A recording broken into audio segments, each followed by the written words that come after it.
Greetings, Guardians, my name is Bife here. So, Echoes Act 1 has wrapped up and there is a lot of lore to talk about on the entire thing. I'm actually kind of surprised about how much there is. But today, with it all coming to a close, I wanted to offer up some thoughts.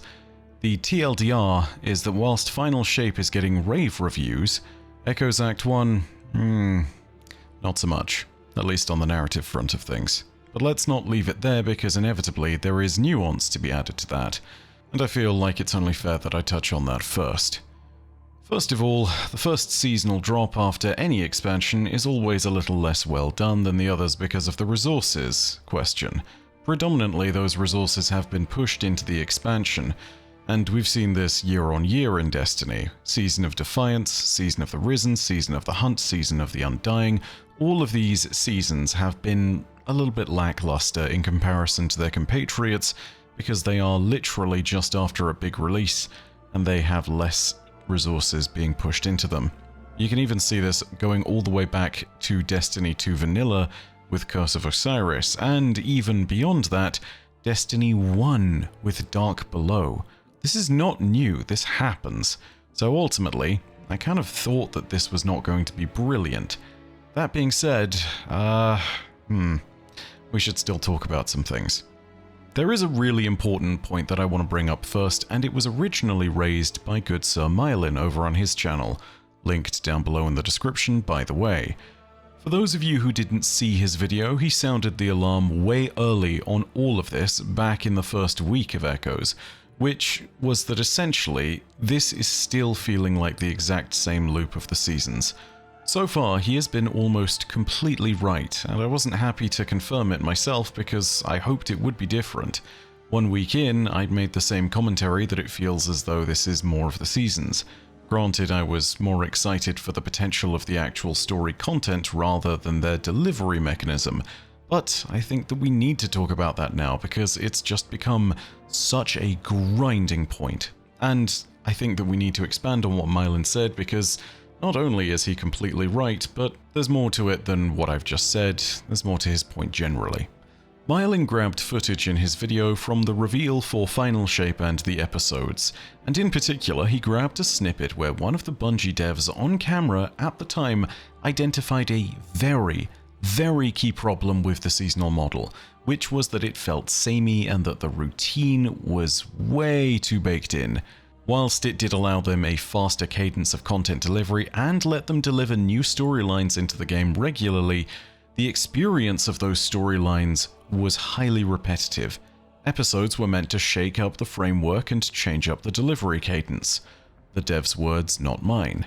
Mylin made the point early that if week 1 of Echoes was the yardstick by which we measured things, it wasn't looking good, and it looks as if these were not the changes that Bungie had promised. Now that we've seen all of Echoes Act 1, looking back on the point that Mylin made in the first week of it, yeah, he was bang on the mark. I kind of think that both him and I wish that he wasn't. In fact, he says as much in his video because, well, neither of us really want to make negative videos like this because, yeah, generally speaking, it's real nice to actually have a game where you can just talk about it and gush with regards to how much you love the thing you're talking about. But no, I have to go ahead and do some story analysis and critique here, so let's go ahead and do that. The point is, Mylin was bang on the mark when he talked about the structure of the delivery of the story and how it has really not changed from the old seasonal content. So with that in mind, let's dive into that and talk about it more in depth. I think if we want to get a look at what really grinds the gears of the player base for this, it's all about this repetitive structure that is also baked in with another pet peeve of the community, and that's time gating or drip feeding. Now, to be really clear, I used to not care about time gating because I was just glad to be getting story every single week, and I also cared about the idea that narratives needed time to marinate in their own story.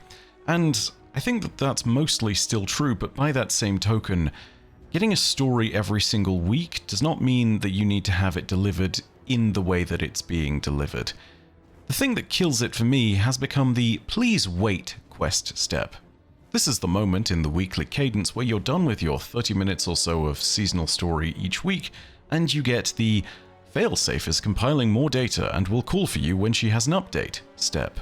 Also known as the Riven's eggs are still orbiting through the ley lines. Mara will contact you when another is near. Step. Also known as the Arsa will need more egregore coral for another communion. She will also need time to rest. Sloane will call you when she locates more coral. Step. You get my point? Boring. Just boring. I am over that now. I am very over it. And I've been an ardent supporter of the seasonal model, and I still believe that getting a weekly drop of story isn't a bad idea. But legitimately, I think it's time that we stop the week-by-week trickle in this particular manner. The change of heart has been predominantly forced because even I've grown sick of the repetition, because Bungie has promised that they'd change it, and seemingly they have not. I want to step back and remind people for just a second as well, I'm not talking about the quality of the storytelling or the writing here. That is a separate topic that we'll get to in a moment. I'm talking about the vehicle for the delivery of that story. And whilst the episodic model promised to change up the way in which that story was delivered and to get away from the more formulaic and repetitive nature of things, where everything was predictable, it has done none of that. It is exactly like what we got in Seasons. Which, frankly, is ridiculous, because this is not what was promised, guys. What the hell is going on? There's an old phrase that the creators of the Kindle came up with, which was birthed from their efforts to emulate their sensation of reading a good book. And it's this. The creators of the Kindle realized that when you have a good book, the book disappears. It's a fundamental understanding about the idea that if you have a really good medium, not only is the medium itself no longer going to be just that medium because it transcends that medium, but also you completely forget what else you're doing. You're not thinking about the fact you're holding the book. The team making the Kindle realized that for it to be a success, the Kindle also needed to disappear like a book. The massive 25 to 60 seasonal step quest that we get throughout the whole thing is the equivalent of replacing a Kindle with a brick. I have come to hate it because it has become the reminder for people that they are being drip-fed content. But this isn't just about the base of the structure. This isn't a UI issue. It's how it translates into the game. If it was just a UI thing, we would not be here.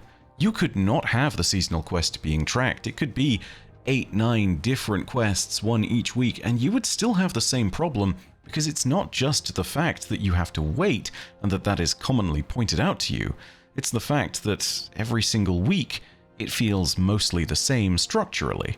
You're summoned to the helm to chat with whoever the vendor of the episode, flavor of the month really is, a conversation that inevitably ends with, go do a seasonal activity or some other busy work, then come back to me. Then listen to a radio conversation, then listen to some more dialogue, then listen to a cutscene. Maybe, if you're lucky on the cutscene bit. This is the kind of repetitive stuff that people are talking about when they say they're tired of this storytelling format. The individual blocks of this storytelling make some sense perhaps. The fact that they are all strung together in the same format is the problem. I want to be surprised and delighted whenever I jump into the story. I want to look forward to next week's story again. But right now, I am experiencing what I think people have been experiencing for years, and I've just not really gotten to that point with, up until now. Which is this idea that you can just kind of tell the cadence of the story. You'll check back in for the finale. I honestly wonder whether it might be a better storytelling experience to just wait until the entirety of the story's quest is out, and then just do it all then. And that sucks, because I know what that looks like. And it's Curse of Osiris. The problem with Curse of Osiris then becomes this. It was bad because it couldn't have any time for pacing. In the space of about 2 hours, we discovered a threat to the entire way of life in the universe that was suddenly created. We then discovered the exact root of that threat. We found Osiris's billions of copies. It became an even greater saga when Sagira was kidnapped. We tried to get into the Infinite Forest, briefly went back to the city to talk to Ikora. She got us into the forest, and then we destroyed this universe-ending threat. All in the space of about 2 or 3 hours. That's not good pacing. That's the equivalent of getting hit by a truck with pacing. The structure and formatting of the seasonal content model was good because it meant that the story felt like it could be paced better. But the reality is now this has become so samey and so episodic, yes, pun intended, that it is impossible not to predict what's going to happen. when you have that last conversation in the helm every week, you will hit the failsafe is compiling data step yet again.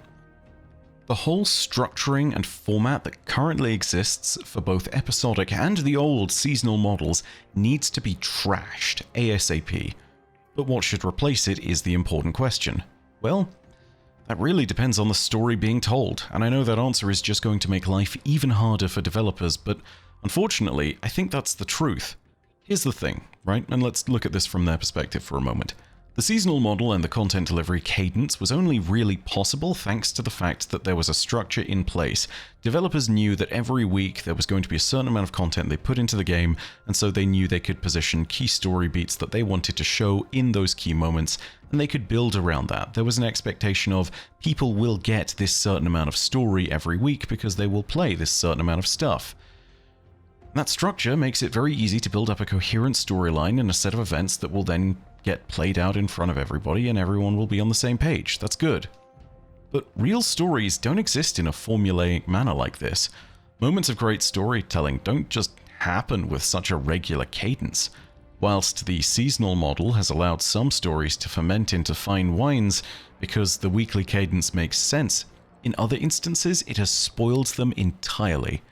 Season of the Splicer and Chosen, I think, are the fine wine examples of this, because they not only moved big pieces week by week, which is something which I think all good seasons or episodes going forward should do, and which I hope they will do, but they also had plots where it made sense for the background of things to develop slowly, and where a week by week cadence made a lot more sense. Let's take a look at Season of the Chosen.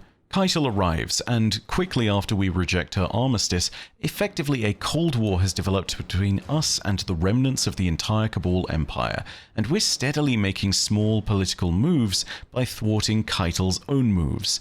We are deliberately going after field commanders who are trying to align themselves with her cause, and stealing all their glory so no one can truly become Keitel's chosen. This is the really genius part of it, because again, it is that slow maneuvering. And then, things appropriately kick off. There's an assassination attempt closer to the end of the season, and that elevates and escalates the conflict to the point where it causes the finale. That felt like an appropriate use of week-by-week tension and storytelling. It all started steadily and then built to something, and every single time there was a week-by-week break, it felt like it made sense with regards to all of that. Because, I mean, look at the entities that are involved here. Keitel is literally leading an entire remnant of an empire. Things move at a slower pace when you're dealing with a massive body like that, even if you are a dictatorial figure. She has to deal with an entire empire that moves at its own pace, and on the flip side of things, the Lost City is still under the purview of the Vanguard, and there is all the day-to-day stuff that they need to be doing. Even if this is their main priority and takes up the majority of their waking hours, they have to concern themselves with a lot of other things in order to keep the entire show running. Meanwhile, if you have a small personal story with a few characters, why is there this weekly timing break? We'll get to that in a moment. Take another look at Season of the Splicer, though, for another good example of this. Season of the Splicer's narrative is pushed forward by moments of bubbling xenophobic hatred underneath, within the underbelly of the city that's being stoked by Lakshmi too. This is one of those moments where big narrative moments don't take days or even hours to happen, they take weeks. The big moment when the Elixni Quarter is raided by a bunch of Lakshmi's goons is something that takes a month to build up, and it does so in an appropriate manner. And in the meantime, Lakshmi is making clear political machinations happen in the foreground of everything. Everyone is slowly dealing with the attrition of the Endless Night, which is just constantly there. It makes sense for the weekly cadence to be there. And no, it doesn't always fit perfectly, but in the case of Splicer at very least, and in the case of Chosen, I think the weekly cadence is much more appropriate than in some other seasons. And for an example of that, let's take a look at Haunted. Haunted, I think, suffers from the fact that it is those small character stories, and realistically you are dealing with characters that would always solve their trauma within 2 weeks, one after another. Each character has one failed attempt 1 week and then immediately comes back to it with success a week later. Not only is that cadence ridiculous in terms of actually getting story stuff done, but it doesn't speak to the actual personality of each character in the equation. Each time Keitel faced Ghaul as a nightmare, she looks at us just before we initiate the boss fight and says, "Get on with it." She is angry. She's impatient to get this done. If it wasn't for the seasonal model, I imagine we could have seen a moment, or many moments, where she just tried to continuously face Ghaul over and over and over again, because that's the kind of character she is. She would have faced him until her fists were bloody and her tusks were chipped. For Crow, on the other hand, with how the nightmares twist so violently, he might have taken a long break and needed to see success from someone else to even attempt his breaking ritual once again, a moment where Zavala might have been forced to step out of the shadows and confront his nightmare. The characters aren't reacting to each other, but also the weekly cadence doesn't make sense for each of them individually. It doesn't make sense, and it doesn't fit. Not every story can fit into that one moment, 1 week, one step forward kind of rhythm. This is like the square hole meme, except no, you can't rotate the pieces so that they all fit into the square hole. You literally have to make them all fit into their bespoke bits, otherwise it doesn't make a coherent story. And again, I will say this once more for everybody who is sitting there and starting to make notes. This is a point about the structure of the story, not the substance, because the actual story in Haunted was great, but with the benefit of hindsight, it's let down by its cadence. The notes about what happened with Zavala and his wife and his son are heartbreaking. What Ghaul forces Keitel to see, and her broken mannerisms when she is forced to admit that she doesn't feel like she's strong enough to lead her empire. It's a really strong point for her character. The entirety of the dialogue between the Nightmare of Uldren and Crow, really strong character points. But realistically, I think it would be fair to say that they need different pacing and different steps in order to actually reach those moments for them to feel appropriately punchy.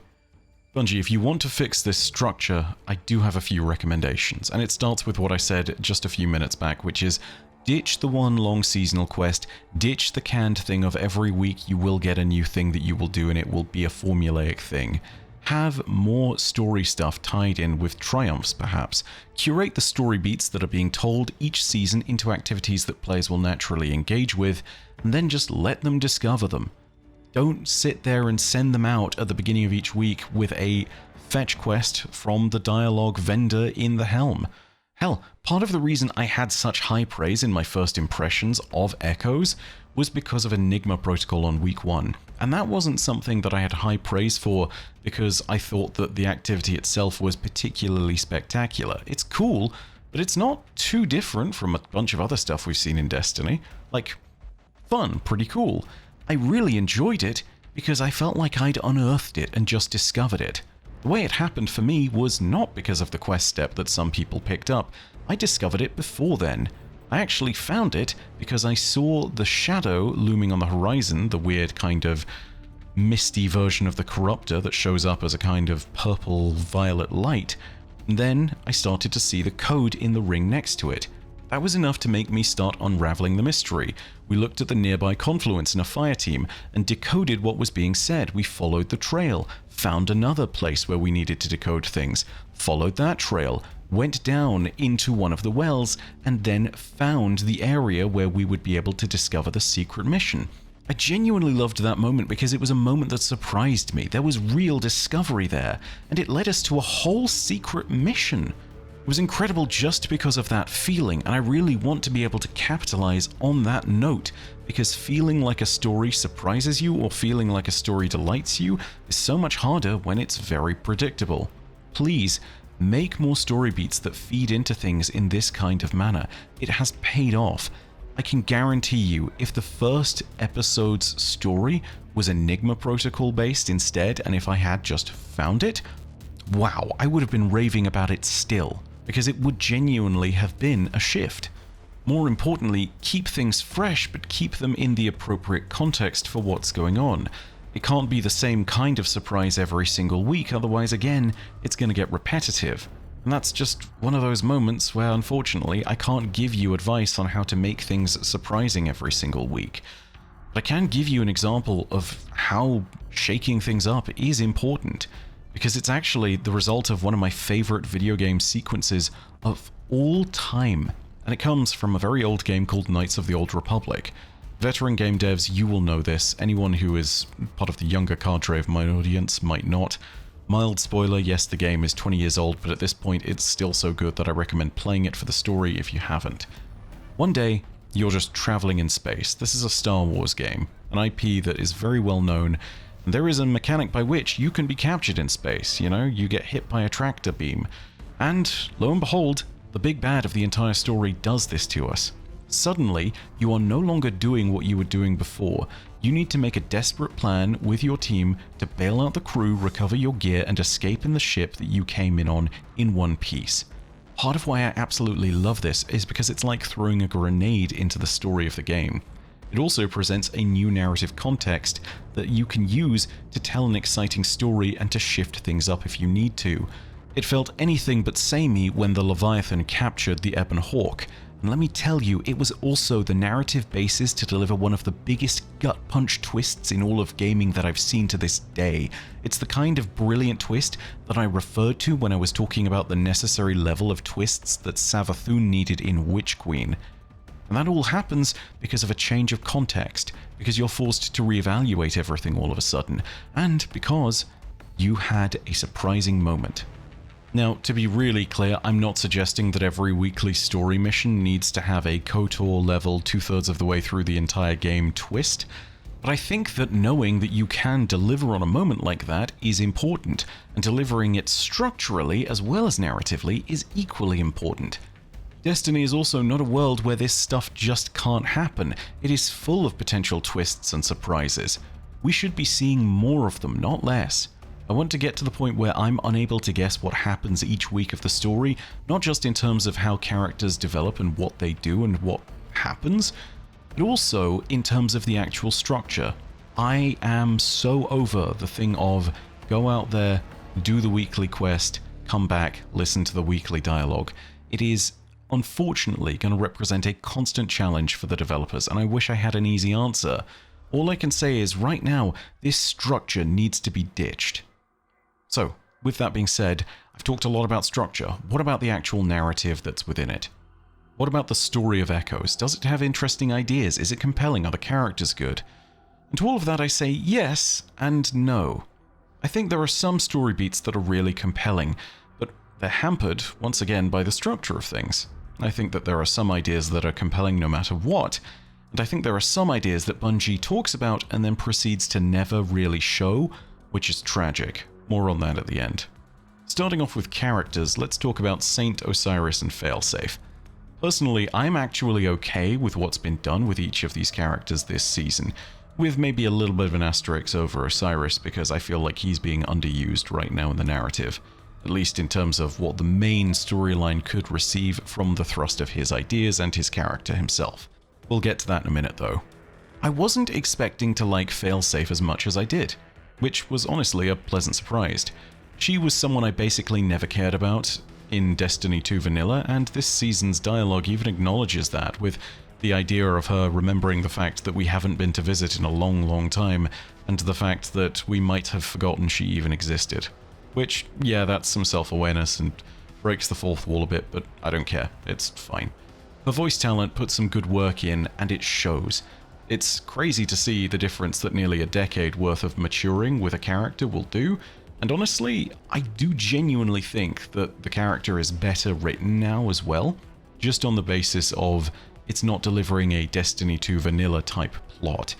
It's delivering a plot that has some serious stakes to it, of course, but it's also allowing Failsafe these moments where she can be more serious.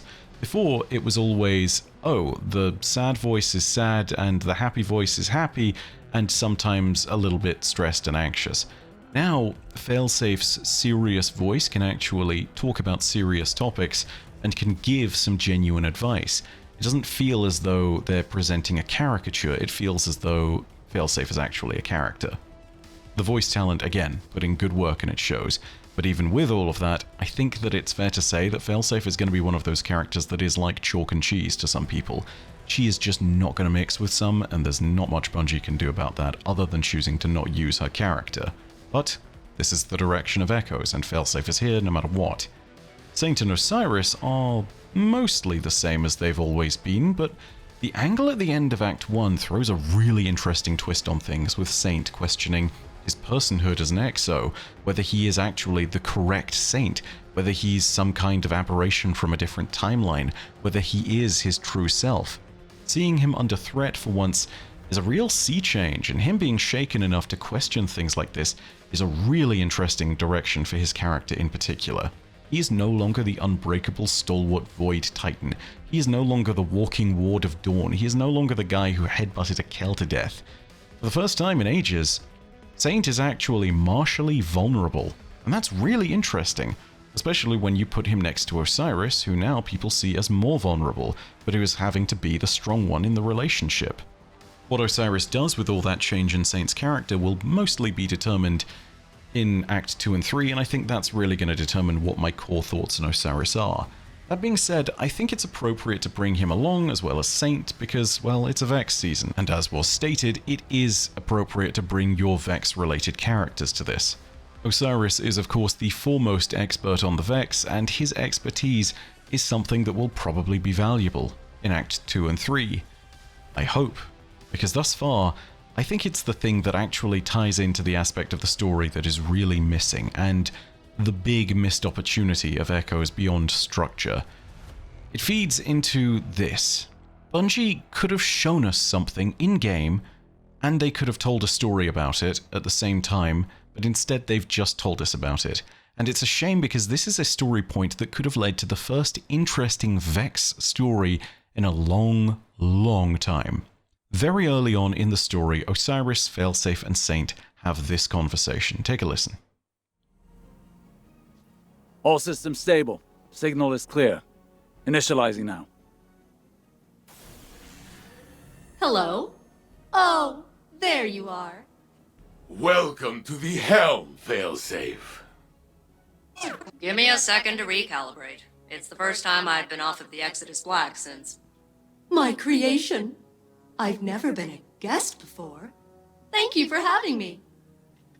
We need to know what happened on Nessus after the impact. I see your politeness filter is also broken. Noted. Initially, the Vex responded with their usual exoplanetary impact protocol, but then a new signal emerged. Still Vex, but distinct. Distinct? In what way? Limited analysis indicates it's an alternate tessellation of the radiolarial substrate. Put it simply, I may have spent centuries in the Infinite Forest, but I'm still a Titan. It's the same old song, but a new voice singing in a different key. Is it some kind of corruption in the system? A cascading failure? The opposite. It's emergent behavior. The machine version of rebelling against authority.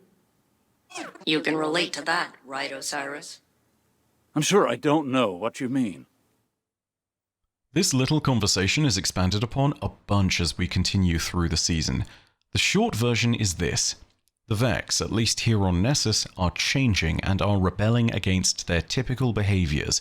And this is an absolutely huge deal. For a little more understanding on that, take a listen to this. Fire team, your data is secure.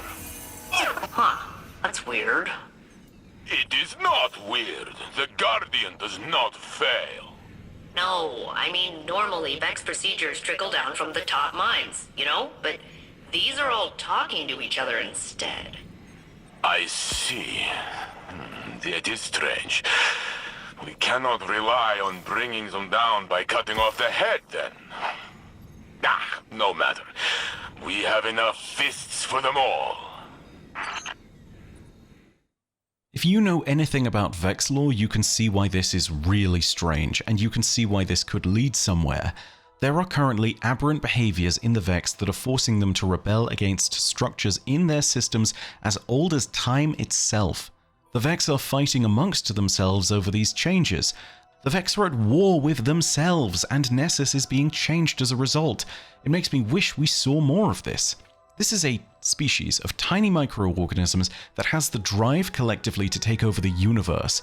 They infect solar systems planet by planet and artificially turn them into calculation engines capable of simulating entire civilizations and torturing them ad infinitum. They can artificially manipulate stars to make all the resources they need, and to expand their empire beyond the borders of known space through portals that literally manipulate time.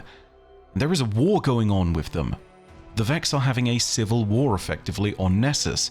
The traditional Vex follow a pattern that has seen them win countless times in the game of existence, and they're so confident in those strategies that they've practically automated victory itself. And that's the losing side. They are the ones that are losing. The Choral Vex talk as individuals instead of taking directions from the Axis minds. They work for different purposes than the collective, and they have more direct emotions and goals from their individual frames, as stated by Failsafe's analysis of them. There is one that calls itself the Guardian Killer and specifically goes after you according to Failsafe's dialogue. There is an all-out war happening there between these two different kinds of Vex, and that's fascinating. But we only hear about it, we don't ever see it. All we see are the Choral Vex. To the best of my recollection, we don't see scenes of Vex being brought into the chorus, we don't see frames fighting each other, we don't see individual Vex units malfunctioning because some of the radiolaria inside them is infected with the choral notions and some of it is more traditional. We don't see one group fighting to keep Nessus as it is, whilst another is trying to drain the radiolaria and bring back verdant plant life. This is a war that could reshape the entire stars if it spreads that far, and it's just not being shown, it's only being talked about. It doesn't all have to be on the microscopic radiolaria level either, it's just not being expressed. The narrative team cooked up a really cool idea, and then just didn't show it off enough. And it should be front and center. This is literally the result of the Echo arriving, and it's only ever talked about. They play a big game for it, but they just don't do enough to put it front and center. This should be the core of it, and it should be so strange that it's actually actively affecting the world around it. Like, when the Vex changed Nessus, entire sections of the Exodus Black could just be lost to the void as the entire ground beneath it starts to vibrate with earthquakes. This is one of those moments where the Vex are moving mountains with their minds, and we're occasionally seeing those earthquakes. That's really cool. In fact, I'd say the environment and the changes of Nessus show this off really well. But the environment is only one part of it. We're not seeing any characters do this. We're not seeing individual Vex units fighting amongst themselves. We need to see a real war out there if we're going to see the context of what's being talked about in the lore be put on screen in front of us. This is unquestionably for me the big missed opportunity of Echoes, and it makes me really sad because again, the environment art and the changes being done to Nessus, as far as displaying the change to the Vex themselves, yeah, that stuff is carrying. It's great. I hope we see more of that when it comes to stories. This is like when Keitel dropped her land tank on Nessus during Season of the Chosen. It's awesome. It is literally a shakeup of the entire system. But we don't see enough of it from the Vex themselves. We just see the Choral Vex winning and just existing like normal Vex, and that might as well not be a change at all. So yeah, that represents what I think is the biggest missed opportunity of Echoes for sure. And it's not to sit there and say that it's all bad. I don't want to make a completely negative video here, but I think that that's the most important thing that has to be stressed. I do think as well it's entirely possible that this all picks up in Acts 2 and 3, especially as we go closer towards the core of Nessus, but really we've got to be able to find more and more stuff about all of this, because it's a great idea and it's just left on the table and we're seeing none of it. Again, it's not to say that everything about Echoes is bad, because there's a lot of interesting stuff on the lore side of things. There are cool lore moments within the seasonal lore tabs, the dialogue between all the characters is actually really well done as well, as you would expect from Destiny.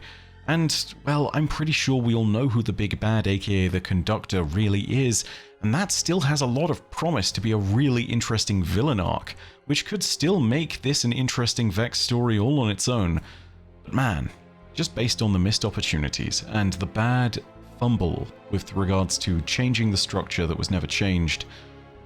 Yeah, Act 1 has not been good. The good news is that Act 2 and 3 aren't out, and so it's not possible to give a complete informed opinion on the narrative of the episodic model. Things could well get better. The content of the lore in the actual episode may have been good, but its delivery has drawn a sharp contrast to Final Shape. Where Final Shape feels polished and well executed, Echoes is leaving me a little disappointed. It feels like a puzzle with all of the right pieces that has not been put together properly, and where one of the important pieces at the very center of it is actually inserted upside down so you can't complete the picture anyway. This has the bones of a good story, and that's what's so painful. I just wish Bungie had presented it to us better. As I said at the beginning, the first season of every year is always rough, so let's hope that Episode 1, and in particular its first act, is just the rough bit that we need to get through in order to get to the good stuff. I really do hope that the whole of Episode 1 does not follow this trend, because, man, there's some amazing stuff that's being put in here, and it's very clear that the writers have made some cool things to go in. But honestly, structurally speaking, this has been let down, and that's really frustrating to see. And again, I don't mean to cast a completely negative shadow on all of this either, because there are good things about Echoes. For a seasonal activity which is basically similar to everything we've seen before, Breach Executable is still adding encounters every single week, which is kind of impressive all things considered, because it still means that we're getting new mission variety in there week on week. Does it stop here? I don't know, but maybe, maybe not. If we keep seeing things getting added into Breach Executable, then no two runs might be the same, which would be pretty cool. I also think it has to be said that Enigma Protocol is pretty cool, even if you are going to sit there and look at it as just another time trial thing, even if it is something where running it multiple times is eventually going to become repetitive. It's really awesome, and the way that Bungie allowed players to discover it early is good. I still stand by the fact that that was my coolest part of the day one experience. Didn't even come up in my seasonal quest at first. I also think that these seasonal story missions, the singular ones that you've played, aren't actually terrible in a vacuum. I think the first one is a bit cut and dry, but that's always going to be the case. The second one, where you do actually see Saint imperiled for a little bit, is interesting, and it does lead to places, but I do think that it needs more structure, and we'd need to actually see that with other things surrounding it. In a vacuum, it's not bad, but it's also not brilliant. It's just one of those things where, you know, it happened, and it needs the rest of the context to really fit in for us to see whether that makes a good part to the whole story or not. I also have to give props to Bungie for actually changing the whole destination for this episode. Changing the entire game's structure week by week can't be a small thing, so again, I have to give props for that. But all of that being said, the flaws of all this are still what sticks out to me. If the final shape is a solid 9 or even 10 out of 10, then Echoes is looking more like a 6 based on Act 1. That being said, consider all of this as a review in progress. We'll know more when it comes to Acts 2 and 3. However, I am not holding my breath for the seasonal model to have dissipated by the end of Act 3. I think that unfortunately we are in for yet more weeks of failsafe waits for more data to be collected. She'll come back to you in exactly a week's time. Anyway, that's been it for today. I hope the video was informative. I don't think it would have been enjoyable. I don't like making this kind of content, but here we are. Either way, if you did enjoy the video, if it was informative, if there was any value to it for you, go ahead and hit subscribe and the bell next to subscribe to turn on those email notifications. And also, go ahead and hit the like button and leave your own thoughts down below. I kind of hope that a lot of people disagree with me on this. I really hope I'm off base with this, and maybe I am. But yeah, I guess we'll just have to see. Either way, know that as per usual, your viewership as always has been quite enough for me, and that in the meantime, my name is Byf. Rodacia ad Astra. I'll see you, Starside.